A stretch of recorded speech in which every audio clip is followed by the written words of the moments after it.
各位朋友，大家好，歡迎返到嚟尼瑪嘅頻道。我哋今次會講嘅係關於我哋平時喺身心靈或者喺一啲嘅社交媒體入邊所見到嘅一啲嘅現象。咁有時咧，我哋都會喺呢一個社交媒體上高，我哋會見到有啲人咧喺度揈啊揈啊揈啊咁樣，又或者我哋會聽到有一樣嘢叫做絕火。我哋啟動咗絕火咧，就可以知道萬法嘅嗰個法則。我哋知道乜嘢叫做宇宙，會有一種嘅驅生智慧得咗出嚟。咁究竟佢係啲乜嘢嚟咧？我哋成日都會見到啲人喺呢啲嘅社交媒體啦，嗰啲片入邊啊，啲 reels 入邊都會做到嗰個身咧，好不由自主咁喺度喐啊喐，唔知佢做緊乜嘢，又或者覺得哇揈得咁犀利嘅，好恐怖咁樣。咁今次咧，我哋就會去探究一下，究竟佢背後會係啲乜嘢嘅原因，令到一個人佢身體不停咁樣喺度擺動啦。我亦都好希望咧，大家會從一個好正面嘅角度去認識乜嘢叫做啟動絕火，乜嘢係氣動，同埋我哋喺做呢啲事情之前，我哋需要有啲乜嘢嘅心態，或者我哋需要用啲乜嘢嘅角度去分析佢嘅存在呢一種咁樣嘅現象。而有一種咁樣嘅現象，我哋理解到佢之後，我哋點樣去將佢運用作為連接，或者去增上我哋自己本身嘅修行呢？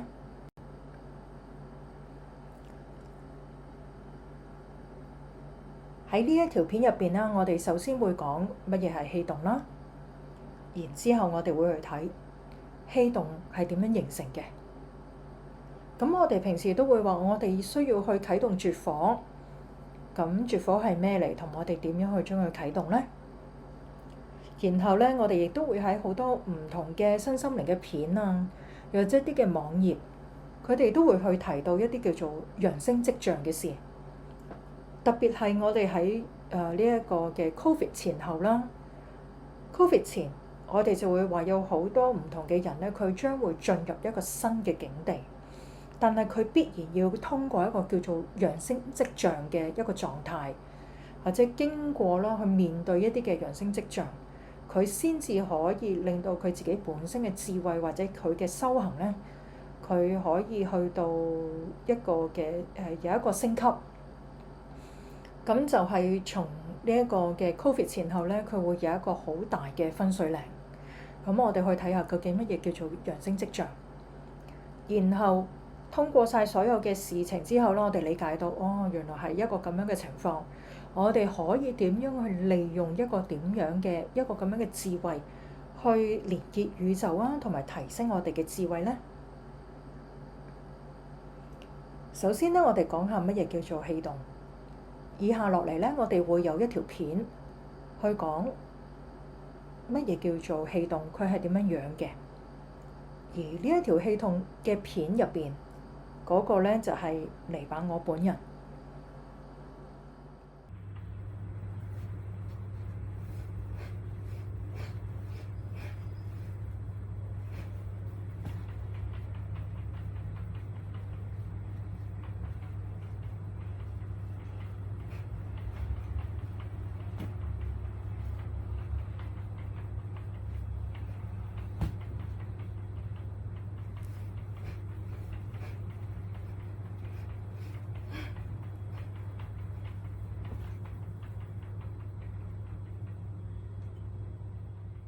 我自己咧，其實係由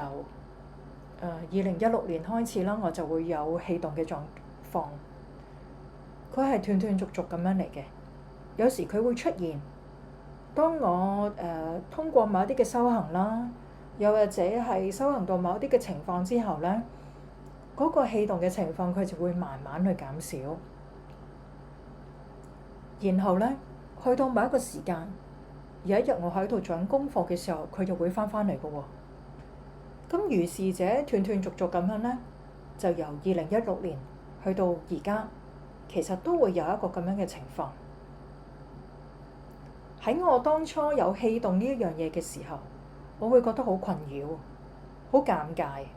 因為我嘅身體會好不由自主咁樣喺度揈下揈。有時會係自己一個人喺屋企做緊功課打坐嘅時候咧，我會係咁揈啦。有時係我去到一啲嘅中心去做一個共修嘅時候，我又會喺度咁樣揈，跟住咧我就會不停咁樣俾人係咁望，係好尷尬嘅，亦都好想佢快啲消失。而當時喺2016年咧，係冇好多嘅資訊去講乜嘢叫做氣動，同埋佢係點樣去形成嘅。所有嘢，甚至乎而家喺呢一條片入邊所分享嘅某一啲嘅內容，其實都係經過我自己好長時間嘅修行去理解，去揾翻究竟氣動係啲乜嘢嘅原因。喺以前嚟講咧，都係會有一啲網上嘅資訊，但係咧佢就唔會好似而家咁樣有 AI 咁方便，我哋可以揾得到啦。而且咧，身心靈嘅資訊係因為 Covid 嘅出現，個個都匿埋咗喺屋企去修行啦，或者去反省一下自己嘅一啲嘅過去以嚟去做過一啲嘅業力啦，因而咧去拍一啲片，擺咗上 YouTube 嗰度，俾大家去認知，哦，原來有啲咁樣嘅事出現。咁喺2016至到2019年嘅期間咧，其實我都會有好大嘅一啲嘅問題，我個頭頂有好多個問號。我話點解會咁樣咧？我又發覺，我冇人去問。我想揾呢啲資訊嘅時候，我又揾得好少。甚至乎而家我哋喺社交媒體入邊會見到嘅，其實都係呢一個嘅氣動嘅跡象嘅其中一個好細嘅一個嘅嗰個嘅一個角嚟嘅。一條 reels 入邊，佢會話俾你聽有一個咁樣嘅現象，但係呢啲人咧，從來都冇話俾我哋聽佢背後嘅意義同埋佢嘅原因係啲乜嘢。咁好簡單，其實你會見到，咦，哇，揈下揈下，有啲人會覺得好得意、好好奇，有啲咧就會覺得好恐怖嘅。無論點樣都好，佢背後都會有一種咁樣嘅原因喺度。咁係當然啦，喺嗰條 reels 入邊，佢唔會講係啲乜嘢原因啦，因為佢需要，佢亦都好想你去報名去參加佢嗰個課程啊嘛。咁但係當我哋去接觸或者係去上嗰個課程，用一個好被動嘅狀態，俾人去打開咗，或者去出現咗氣動呢一個呢個情況嘅時候，好可能係就係我哋由乜都唔知到去打開嘅情況之下咧，係嗰個適應或者係去理解嘅時間咧係好少嘅。咁跟住就去做咗打開呢一個嘅絕火，引致到氣動有呢一個情況出現啦。咁當然啦，而家所有嘅大部分嘅人咧，佢哋都要用啲好吸睛嘅角度，或者用吸睛嘅嘢咧去增加自己嘅嗰個嘅社交媒體嘅流量。但係佢係唔係從一個好正面嘅方法，或者從一個好正面嘅角度去解釋呢件事係乜嘢嚟咧？其實好大部分嘅時間我哋都唔會嘅，我哋亦都唔知係啲乜嘢嚟嘅。所以咧喺呢一條片入邊，我好希望咧會用一個用比較正面一啲嘅一個正確一啲嘅方向咧去解釋乜嘢叫做啟動絕火，乜嘢叫做氣動，同埋背後我哋需要有啲乜嘢嘅心理準備，又或者直接啲講，我哋要付出啲乜嘢。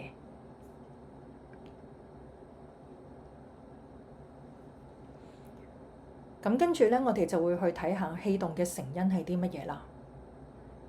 首先咧，我哋會有啲條件嘅。第一個啦，就係當然我哋嘅絕火咧會被初步去啟動。好啦，請各位留意啦，點解會叫做被初步啟動呢？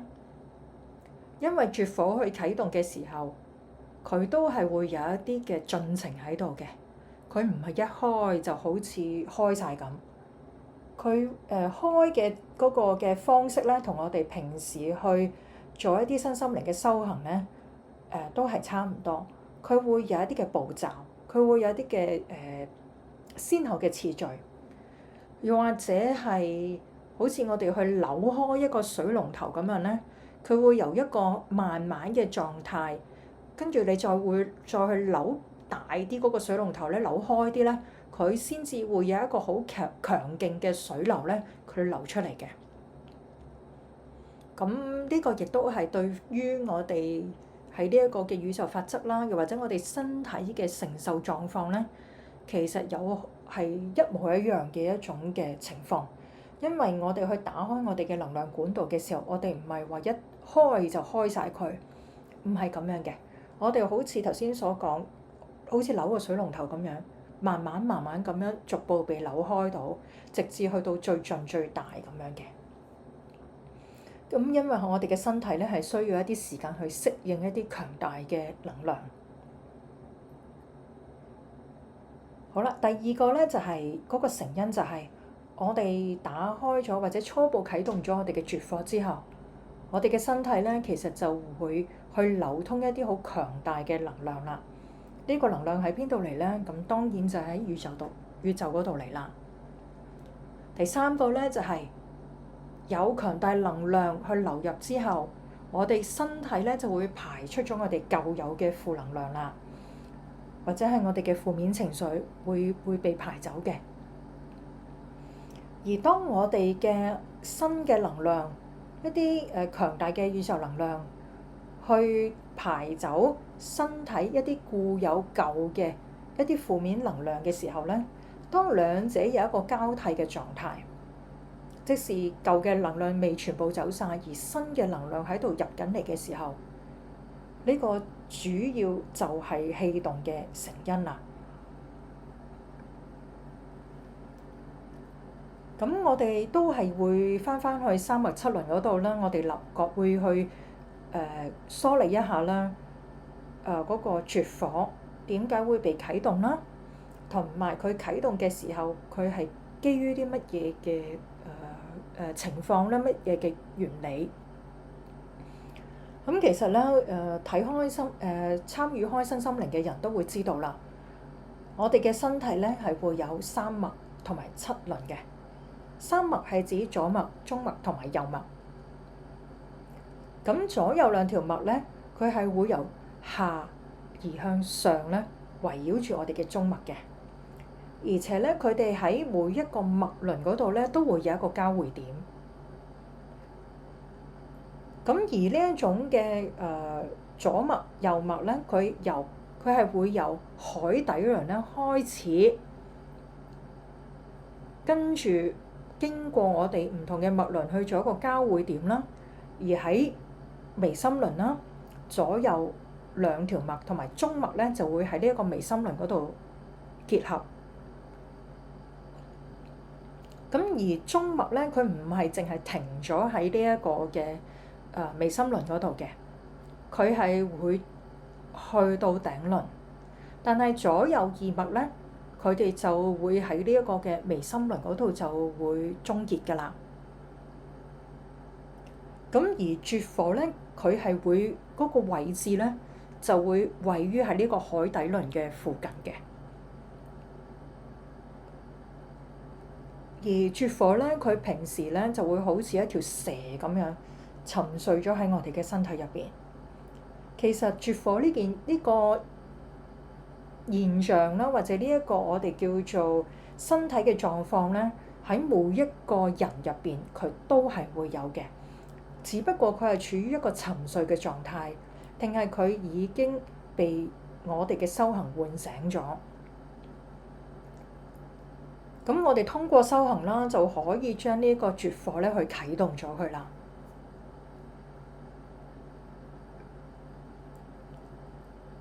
咁而我哋嘅絕火咧被啟動嘅時候，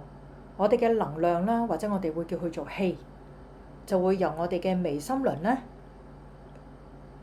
就通過中脈再上到去呢個頂輪度，而我哋嘅氣咧同之然咧，我哋就會回歸翻去宇宙啦。咁就會有一個循環嘅，嗰個氣就會再由我哋嘅海底輪啦，再通過中脈再上到呢一個嘅頂輪，再翻去宇宙，係一個有一種嘅流動性啦，佢會有一個嘅規律咁樣去流動嘅。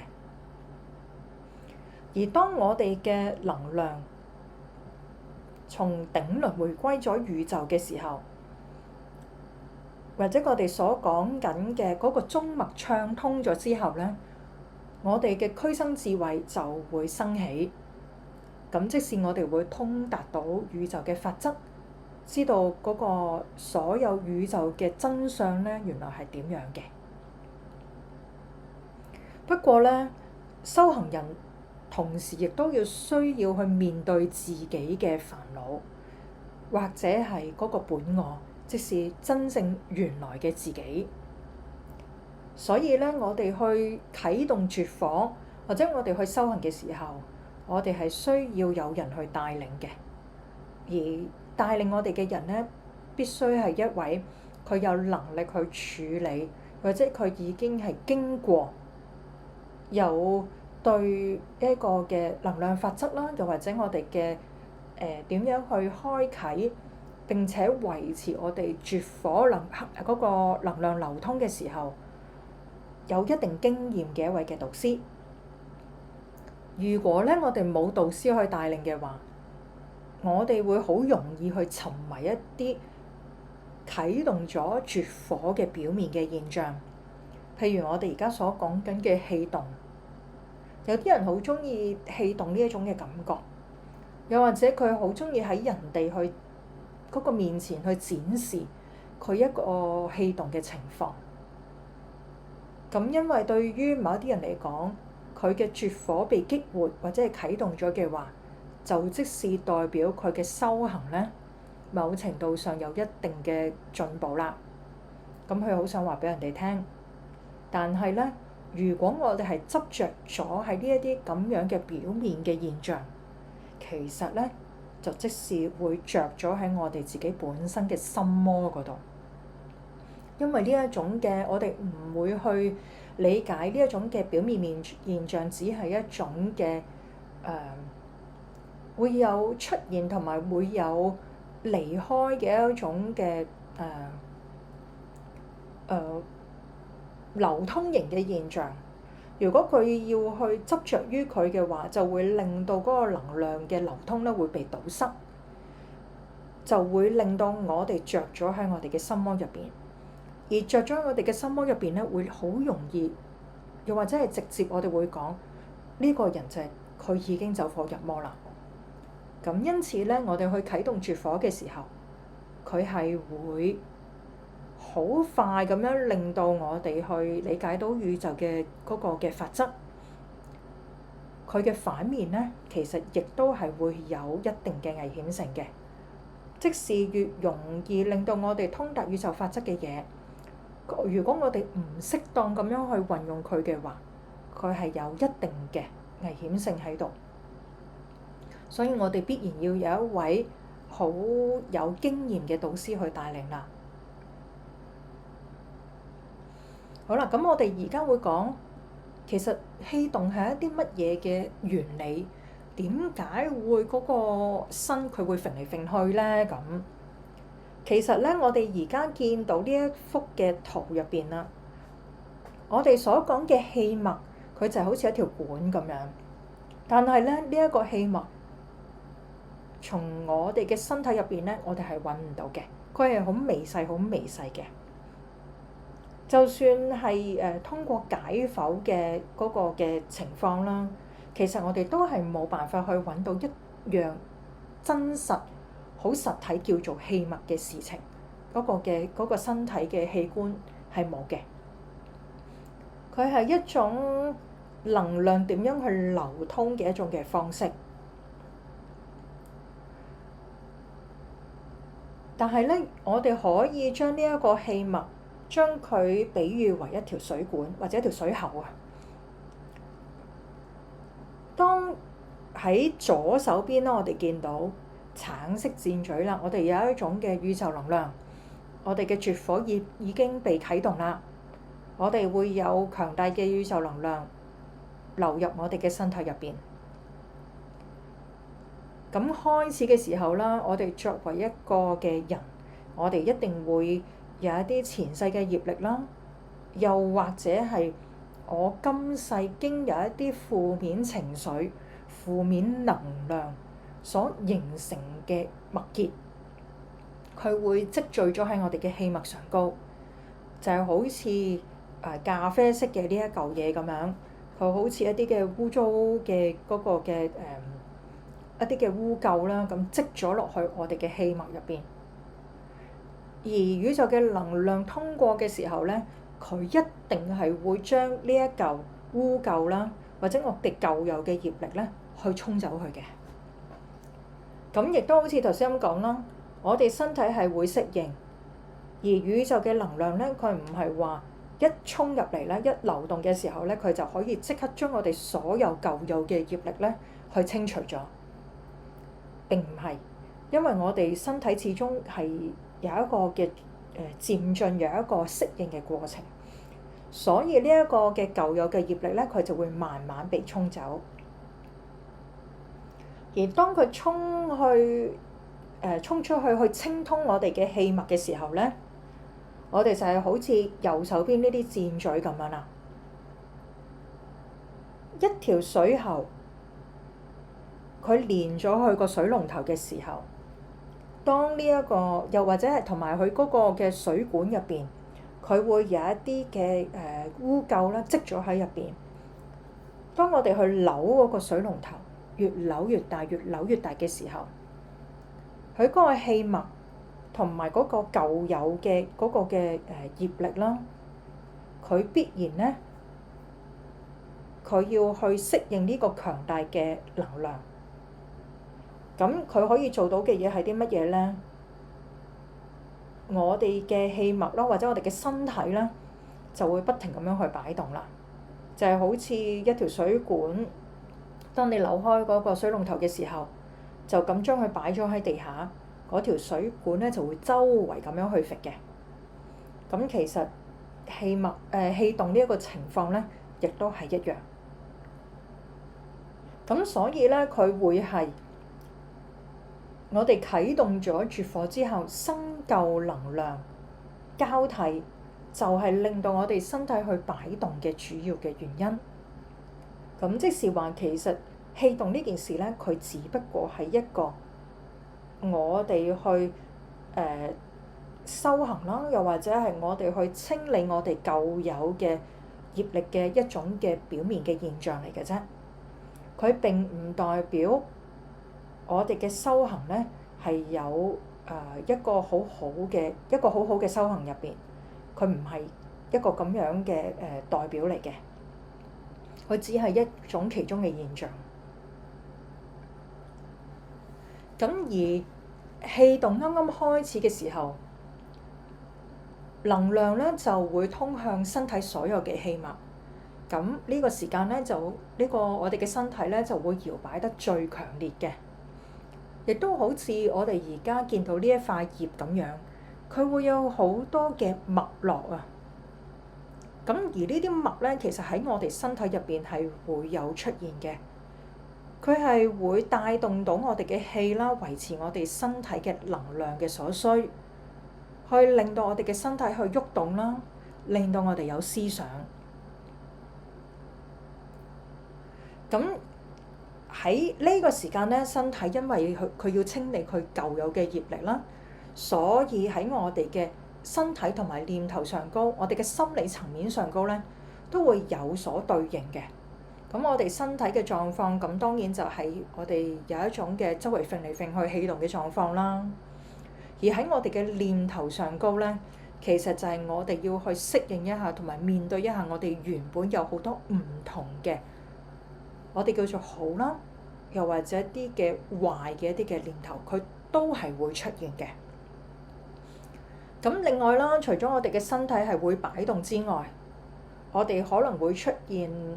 出疹啊、蕁麻疹啊，我哋會嘔啊，我哋不停會氣啊，有時會忽冷忽熱。點解咧？因為我身體嘅寒氣啦，又或者嗰啲嘅虛熱咧，佢會出嚟啊。佢就係佢其實就係本身我哋舊有嘅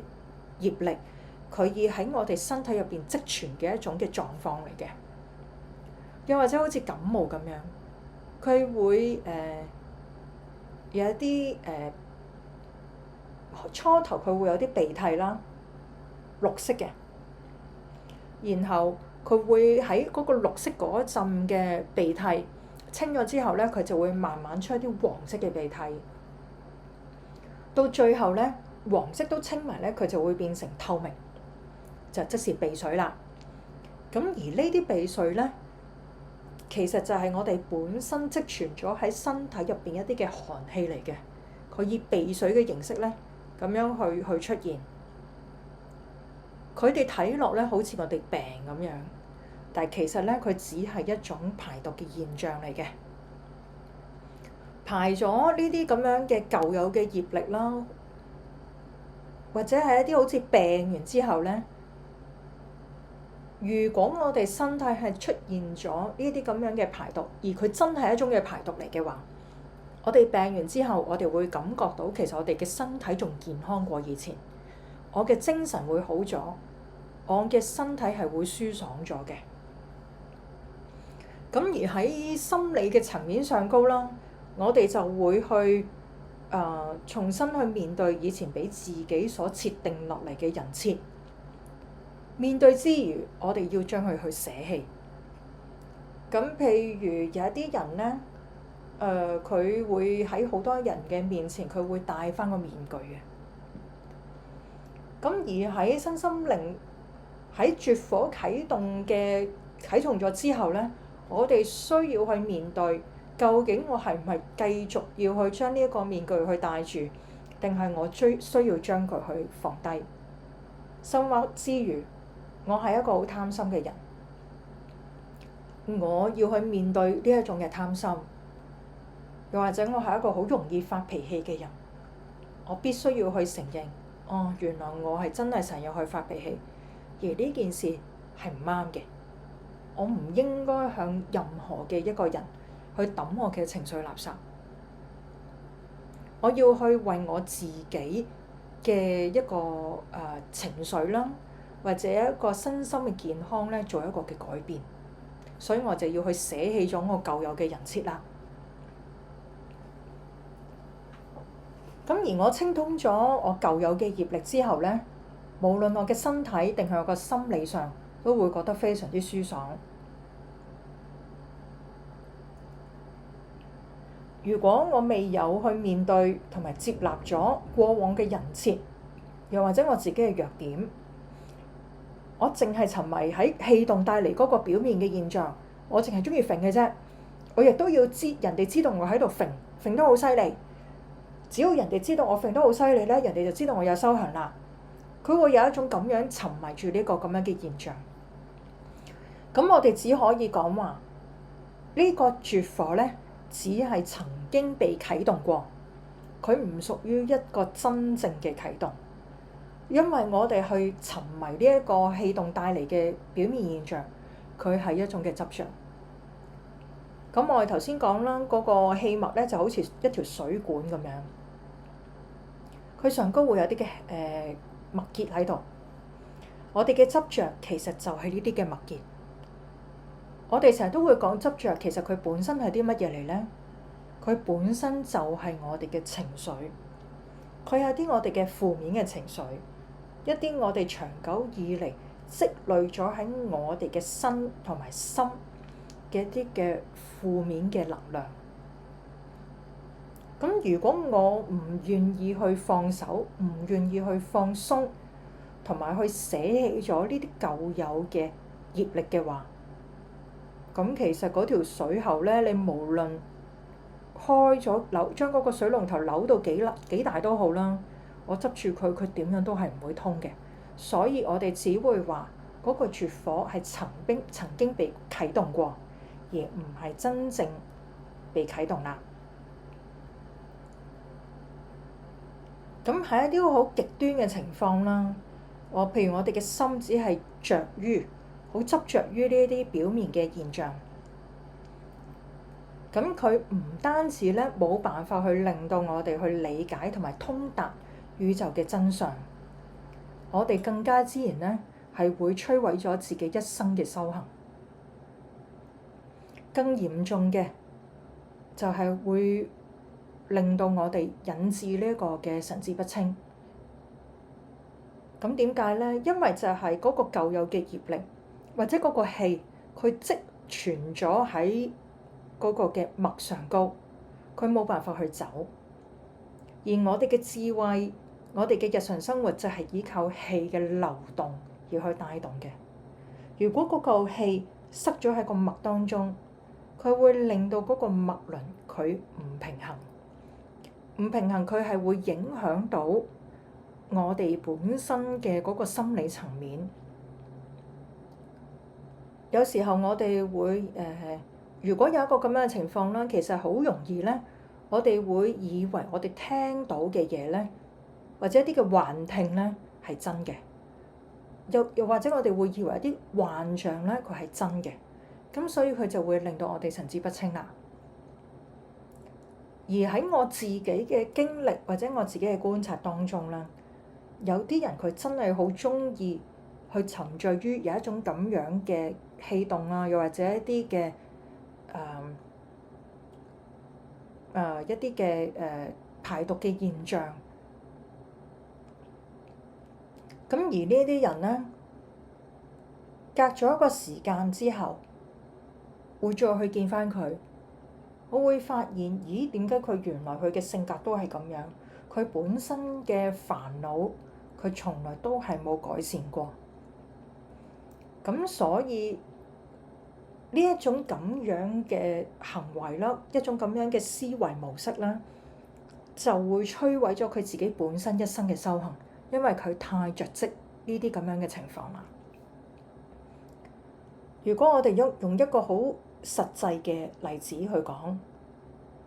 譬如係氣動嘅狀況咧，我哋可以將佢比喻為一個人有三急嘅一個狀態。我嘅身體需要去排毒啦，咁的而且確佢係會有一個人有三急嘅感覺。咁如果我哋執住呢一個人有三急嘅感覺嘅話咧，咁我哋就冇辦法去排毒啦。又或者我感受到肚餓嘅時候有餓嘅感覺，咁即是話我身體冇能量啦。咁如果我執住呢個餓嘅感覺，咁即是我唔會諗住我需要去用食飯嘅呢一件事而去填飽我個肚，去舒緩咗我呢個嘅餓嘅感覺。佢本身係一種嘅感覺嚟嘅。佢唔係一種我哋實質要有去一個修行嘅一種嘅進步。我哋點樣去講？我哋要去修行，或者我哋修得有一種嘅境界，又或者我哋有啲進步喺度咧。其實最主要係從我哋本身嘅見解方面去做嘅。我哋對住煩惱或者一啲我哋唔中意嘅場景嘅時候，有啲困難嘅時候，我哋用啲乜嘢嘅心態去應對咧？呢個先至係我哋去修行要去建立一個正確嘅見解，喺個修行當中帶俾我哋嘅得益嚟嘅，而唔係從一啲表面嘅事情、表面嘅現象去確定，去以為呢啲所謂嘅情況叫做神通。就算我哋係收到神通都好，神通就係好似我頭先咁講，好似人有三急，好似我哋去有呢一個嘅肚餓嘅感覺，佢係一種嘅現象嚟嘅。佢哋係我呢啲咁樣嘅情況係修行嘅一種嘅副產品，佢唔係一種主要嘅產品。主要令到我哋修得成嘅咧，其實就係喺我哋面對困難或者面對唔同境況入邊嘅嗰種處理事情嘅嗰個嘅思維模式同埋處理嘅方式。咁而我哋去理解氣動啦，同埋我哋去啟動絕火之前咧，我哋有啲嘢需要去做嘅。我哋必先咧去衡量，究竟我哋係唔係可以面對到自己嘅陰暗面，同埋咧我哋係咪可以處理到自己身體嘅排毒情況？譬如我自己會試過，喺呢一個嘅排毒嘅過程當中咧，我成身都會出疹，喺我嘅手手腳腳啦，亦都試過喺我嘅面嗰度咧係會出疹嘅。而係好痕好痕好痕嘅，佢維持嘅時間咧係會有最低消費，每一次都係最少有2個禮拜嘅。嗰2個禮拜咧係咁，有時即係如果手手腳腳咁樣咧，就會有時忍唔住去拗啦，但係都會拗損嘅。咁你嗰刻咧就會覺得好氣餒啦。究竟我係真係出疹啦，定係佢只不過係一種嘅排毒現象咧？係會有一種咁樣嘅懷疑喺度，甚至乎喺塊面嗰度，面嚟嘅喎，我點可能去拗咧？咁只可以不停咁樣喺度輕輕力咁樣喺度拍打下佢，舒緩一下塊面嘅狀況啦。但係其實真係好難頂啊！甚至乎亦都試過咧，好似頭先所講，好似感冒嘅情況，嗰個情況咧就係成身咧，好似俾啲鼻水啊，俾啲鼻涕咧去塞住晒咁樣。咁望住自己喺度擤啲綠色嘅鼻涕，唉，唔知幾時先擤完咧？擤完綠色，跟住就變黃色；擤完黃色，跟住就變鼻水。呢個情況維持咗1個月，不停咁樣喺度擤。你擤到個鼻都爛晒、紅晒。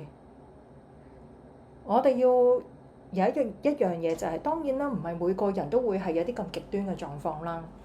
但係，如果我哋本身去修行嘅心係好清淨嘅，我哋亦都係好願意去修行。咁我得出嚟嘅嗰個嘅排毒嘅跡象咧，就會好犀利啦。因為我落幾多心落去，我得出嚟去清理我舊有業力嘅嗰個情況咧，佢會清理得越快越急。咁所以嗰啲嘅排毒嘅狀況，佢就會越嚟越犀利。甚至乎到而家，我氣動嘅狀況，由2016年到而家2026年，佢都會有大約10年多啲嘅時間。佢都係斷斷續續咁樣嚟，有時我會感覺到好尷尬啦，有時會覺得好煩厭，因為揈嘅時候咧係需要力量嘅。佢揈嘅時候，我係好攰。有時我覺得哇太攰嘅時候，你可唔可以俾我停下先咧？咁我哋要去衡量一下，究竟我打開咗或者啟動咗個絕火嘅時候，我嘅身同埋心，我可唔可以應付到呢啲咁嘅狀況？而且咧，我哋必須要跟隨有能力去處理同埋指導我自己修行嘅導師，而且咧彼此係要建立信心，因為一個有能力去處理我呢個咁樣嘅狀況嘅一個導師咧，佢係會陪我去行呢一段路。佢會喺我好沮喪嘅期間咧，佢會幫助我一把，又或者一啲同行嘅修行人啦，一啲嘅朋友咧，佢亦都可能感受到同一個狀況。我哋可以喺呢個情況之下，我哋可以互相去支持。雖然我哋會話面對身體嘅排毒情況啦，又或者我哋去面對一啲心嘅一啲嘅念啊，一啲我唔願意去面對嘅念頭啊，一啲嘅人設嘅時候，其實全部都係我自己去面對。但係當一個人我去理解，原來喺呢條路上唔係淨係得我一個人係咁樣嘅時候，其實嗰條路就會變得有一種嘅互相嘅支持，我亦都比較容易啲去面對呢個狀況啦。所以咧，我哋平時見到社交媒體，我哋見到哇，好似好犀利咁樣，講到天下無敵，又可以知道理解到萬法或者宇宙嗰個真相嘅時候，我就好想去試啦。如果我係一個冇心理建設嘅情況之下，我去做咗呢件事，或者我去跟隨咗一個冇能力去處理我呢啲嘅情況嘅一個導師嘅話，請你唔好立亂去啟動自己嘅絕火，又或者唔好將自己嘅身、將自己嘅絕火交俾人哋。因為每一件事佢都係會有兩邊嘅，即係佢會有兩面，佢會有好嘅一面。好嘅就係我哋可以好快咁樣去理解、印證宇宙嘅嗰個嘅真相，而佢反之，而我哋要去付出嘅咧，就係我哋呢啲可唔可以處理自己舊有業力嘅一種嘅能耐。如果我冇辦法去面對自己嘅話，請你唔好立亂去將自己嘅絕火交俾人哋，因為始終要去面對自己業力嘅只有自己，人哋幫我唔到嘅。如果我少咗心力去做嘅話，其實呢個係一個好危險嘅一個狀況嚟嘅，因為一開咗，佢就係好似好似一啲物件喺一個箱入邊，佢爆出嚟咁樣。打開咗佢爆出嚟，佢只有一個方向就係爆。我哋冇辦法停止，或者係將嗰啲嘅物件塞翻落個箱嗰度，當冇件事發生，係唔可能嘅事嚟嘅。咁所以咧，去做呢件事之前，我哋必須要去諗清楚，究竟我可唔可以，我自己本身嘅承受能力有幾多？好啦，咁其實咧，呢啲全部都係我哋嘅揚升跡象嚟嘅，氣動啦，去面對自己身體嘅狀況啦，我嘅心嘅一啲嘅煩惱啦、念啦、我嘅人設啦，其實都係我哋嗰個揚升跡象嘅一種嚟嘅。咁因為咧，當我哋有強大嘅能量喺我哋嘅氣脈入邊去流通，我哋身體咧亦都會做一啲適當嘅調整嘅。咁而呢種咁樣嘅嗰個嘅調整咧，就係令到我哋身體可以有足夠嘅能量流通嘅支援。咁即是話，我哋去流通，或者我哋去應付我哋嗰個能量點樣去行嘅時候咧，我哋嘅身體上高亦都係會有一啲嘅改變喺度嘅。除咗我哋頭先所講嘅一啲嘅身體會有唔同嘅排毒現象啦，我嘅心亦都會有唔同嗰個嘅要去面對翻自己嗰個啲嘅念頭嘅一啲嘅煩惱嘅狀況。其實喺個氣脈上高，喺個身體上高，佢會有其他嘅轉變嘅。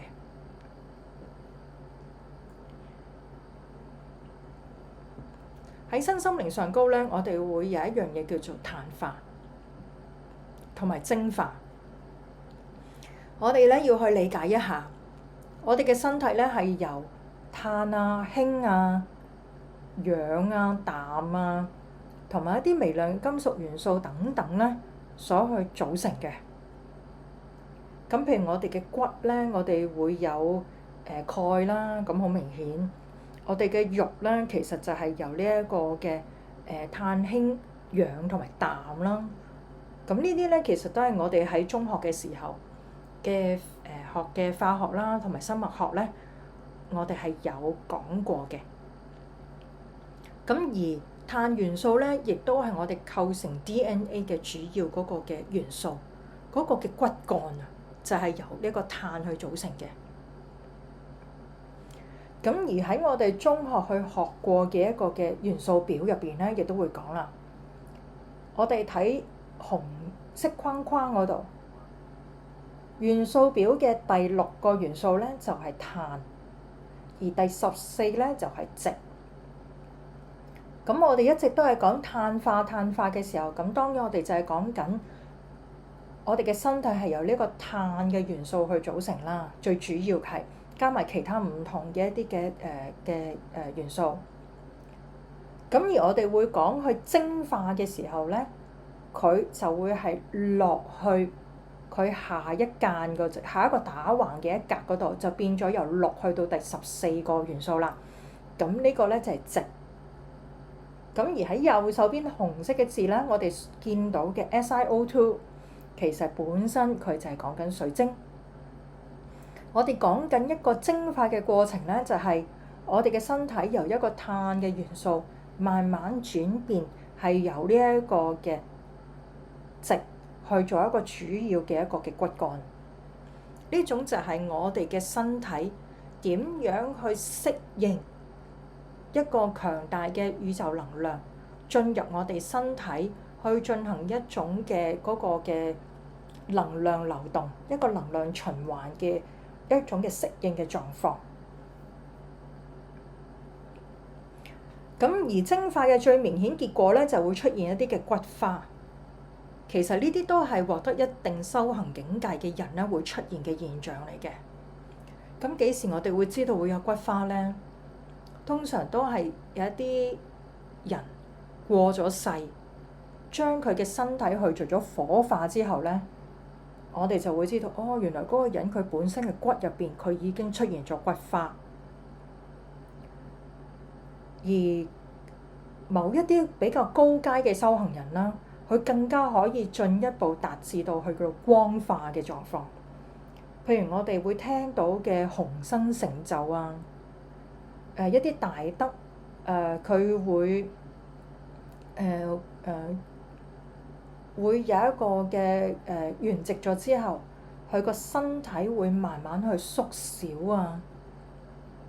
又或者喺佢嘅身體側邊啦，或者係佢嘅住所附近啦，當佢圓寂嘅時候，喺個天嗰度係會見到彩虹嘅，又或者5種顏色嘅光。咁呢啲咧都係一種嘅光化嘅現象。咁亦即是話佢哋可以完全領悟到整個宇宙嘅嗰個嘅法則啦。佢哋係會已經證悟咗有一定嘅成就。咁我哋已經知道，哦，原來有一種咁樣嘅啟動絕火啦，會將我哋嘅身體會出現咗揚升嘅跡象，亦都係會有呢啲咁嘅情況之後，我哋就會生起咗呢個驅生嘅智慧啦。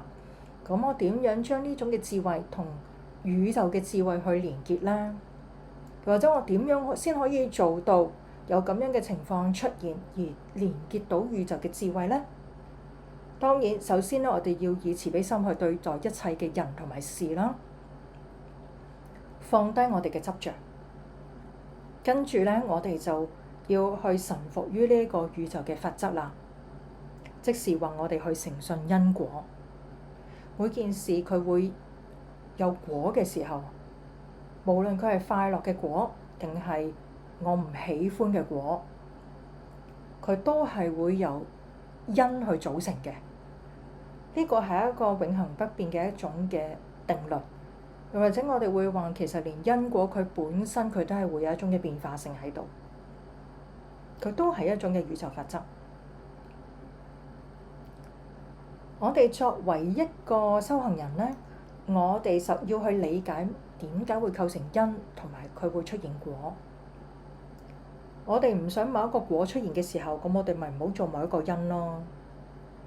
又或者我想要某一個果出現嘅時候，我就去製造某一個因啦。我哋可唔可以喺一個無有任何因嘅狀況，而去得到某一個我想要嘅果咧？咁樣係冇可能嘅，而且咧佢會構成咗我哋有感受到痛苦嘅一個最大嘅原因，亦即是我舊有嘅業力咧，佢就會積存咗喺我嘅脈入邊啦。而且咧，我哋去可以做嘅咧，我哋去修持內觀啦。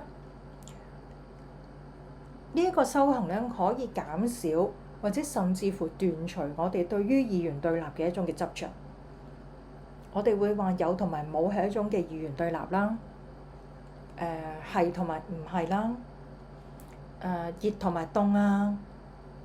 喜歡同埋討厭啊，呢啲都係一種嘅二元對立嚟嘅。二元嘅意思就係兩種極端嘅事物擺埋喺一個情況入邊，佢哋會有一種嘅比對性，咁所以佢就會叫做二元對立啦。咁但係其實我哋去睇翻喺呢一個宇宙法則嘅情況之下，嗰個真相嘅情況之下，二元對立咧，佢只不過係一種好似發夢一般咁樣嘅存在，佢唔係真實存在嘅，所以我哋就唔需要對佢產生執着。產生咗執着咧，佢就會喺我哋嘅氣脈嗰度會形成咗脈結，佢會產生咗一啲我哋唔喜歡嘅或者一啲嘅業力，佢會堵塞咗，形成咗脈結。咁另外啦，我哋亦都可以跟隨以清淨心修行嘅導師去學習嘅，並且咧，我哋對宇宙法則啦，對我哋嘅導師啦，生起信心。咁希望咧喺呢一條片度，可以俾大家用一個比較正確嘅方法啦，去理解到乜嘢叫做氣動啦，我哋點解要去啟動絕火，同埋點樣去用一個比較簡單或者比較初步嘅方式咧，去準備啟動絕火呢一件事。其實最主要咧就係而家身心靈呢一個嘅講法，或者呢啲咁樣嘅行為咧，佢太氾濫，網上太多呢啲咁樣嘅資訊，我哋其實好難去揾到一啲合適嘅方法去辨別究竟邊一啲係真，邊一啲係稍為俾人哋扭曲咗嘅一啲嘅情況，或者係產生咗一啲嘅誤解。咁我好希望咧喺呢條片入邊可以幫到大家去點樣去辨別，同埋點樣去理解一啲我哋睇落去好似好恐怖啊，或者好奇怪嘅事，佢本身背後存在嘅一種嘅意義，或者佢本身佢原本嘅狀況會係點樣，佢每一件事佢都會有原因去出現嘅，以一個比較正面嘅心態去面對。去到最後，可能你會問尼瑪，咁你係咁揈，你嘅氣動幾時先至會完結啊？其實我哋冇入一個好確實嘅答案，但係呢個答案可以視乎幾個方面去理解。第一個咧就係要視乎嗰一個修行人佢自己嘅見解去到邊度啦。如果佢係好似修行氣功嗰類嘅，佢有佢自己嘅見解啦。如果佢嘅見解想擴闊一啲嘅，就會去到身心靈嘅角度啦。再擴闊啲嘅，就係去到修呢一個嘅內觀，又或者係我哋所講嘅南傳佛教嘅嗰種嘅見解。跟住再要擴闊啲嘅，就係去到菩薩道、佛道嘅嗰個好圓滿嘅空性見解啦。咁當然呢一個咁樣層層遞進嘅一種嘅見解，你需要修持嘅時間咧，亦都會一個再比一個去長嘅。咁所以就要視乎嗰個修行人嘅嗰個嘅見解，佢嘅廣闊程度有幾遠？呢個第一個啦。第二個就係當能量可以喺我哋嘅氣脈入邊暢通無阻咁樣去流動，咁氣動就會完結啦。因為呢個時間再冇任何嘅阻隔，可以阻止到任何嘅氣喺我哋嘅氣脈入邊去流動。而最後一個咧，就係我哋嘅身體已經係完全淨化升級。好似我哋前面咁講，我哋一般人係呢一個碳化時候嘅嗰個脈咧，我哋可以用一個軟嘅膠水喉去做一個嘅比喻。咁如果我哋嘅身體已經完全蒸化升級咗嘅，咁我哋就可以用一條嗰啲比較硬嘅 PVC 嗰啲膠水管咧，粗啲嘅，大碌啲嘅，等多啲嘅氣我哋喺我哋嘅氣脈入邊去流動啦。同埋咧，就算我將嗰個水管呢個 PVC 水管擺喺地下嗰度，等佢自然啲水喺入邊去流嘅時候，其實嗰條管佢都唔會再揈嚟揈去啦。咁其實都係一樣。咁我哋點樣可以令到能量喺氣脈入邊好自然咁樣流動，同埋點樣將我哋嘅身體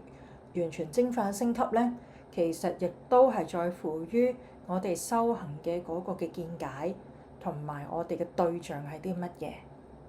如果我嘅對象只係修行自己嘅話咧，咁當然我嘅蒸化咧就會遠比我嘅修行係對於其他嘅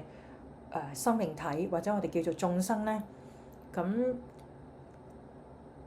我哋嘅對象係其他嘅生命體嘅話，